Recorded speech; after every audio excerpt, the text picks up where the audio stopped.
Good morning, Northdale, and welcome. Happy Tuesday, March 9th. Today is a day two. I am your co-host, Mr. Schreiner. And I'm Mr. Felige. We are delighted to bring you this live episode of Northdale News with the help of the relatively normal Mr. Colin Schultz.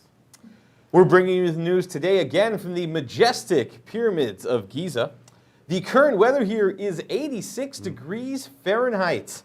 Back in Coon Rapids, your weather today should top out at a delightful 70 degrees. The last time we saw 70 in the Twin Cities was October 9th, 2020. And we typically don't cross the 70 threshold until April 13th.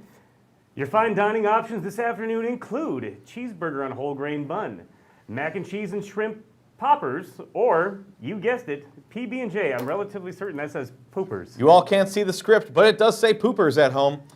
We are here to bring you the information you need each and every morning, as well as some information that you don't need.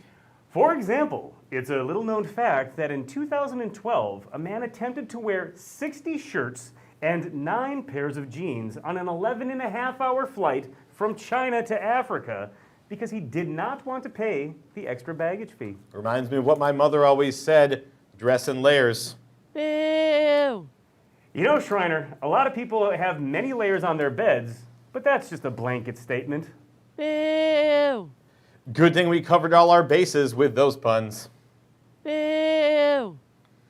Now, March 9th is National Get Over It Day. So, Mr. Driscoll, I don't care what Miss Clun Schubert did to your pet turtle. Get over it.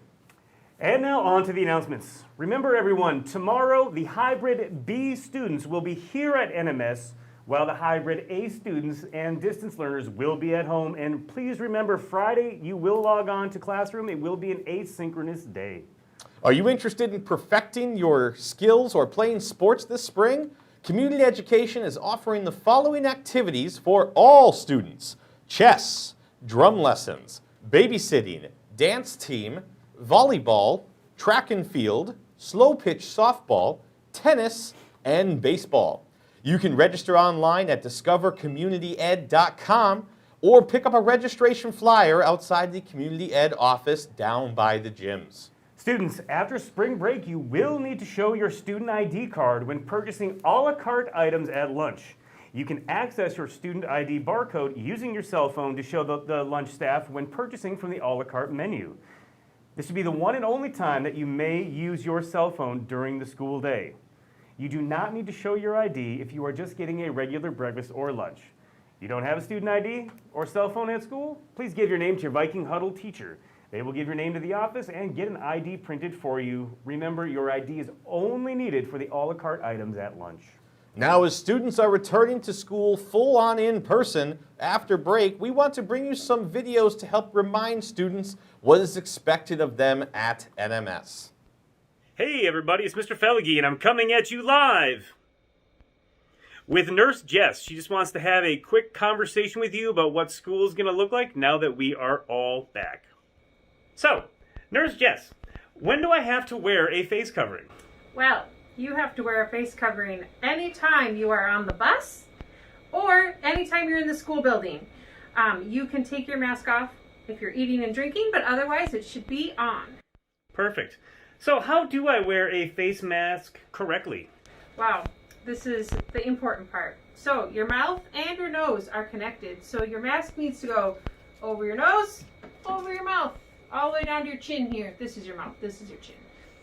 Nose to chin, cover it all up.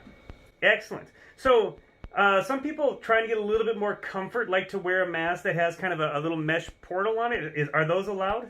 No, unfortunately not. So we can't wear masks that are made of mesh or that have those little vents. And that's because the mesh ones don't protect you from germs. Germs can get in and germs can get out. And the vents, they may protect you, but they do not protect your friends around you. And we want to continue to come to school and see our friends. So masks are not great. They're not fun. They're hot.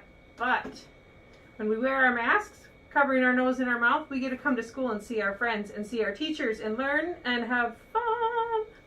Excellent. So a term that we've all grown accustomed to is social distancing. What does social distancing look like at school? So at school, it is going to be a little different than it has been. If social distancing should be 6 feet of distance between you and someone else. However, when we are all in person, that's going to be kind of hard. So if you are not 6 feet, that is okay. Do your best. Stay as far apart as possible. Avoid clustering together. But keep your mask on. That's the best way when we're not far apart to stay healthy and to keep our friends healthy. Excellent. So, just to recap, folks, best practices. We are going to make sure that we are wearing our face coverings over our nose and our mouth. We're going to make sure that we are distancing. And wash your hands, you filthy animals. Thanks, Nurse Jess. Thank you so much for that information from Nurse Jess. Students here at Northdale, we practice valor. V is for valuing ourselves and others. A is for accepting change. L is for learning and growing tomatoes. O is for owning our actions. R is for refusing to give up. Now, once again, thank you much for the suggestions for the news. Please keep them coming. Now, Mr. Dainty, I like where your head is at, but I do think that even at half speed, severe bodily harm would be likely. Safety first, kids. See ya.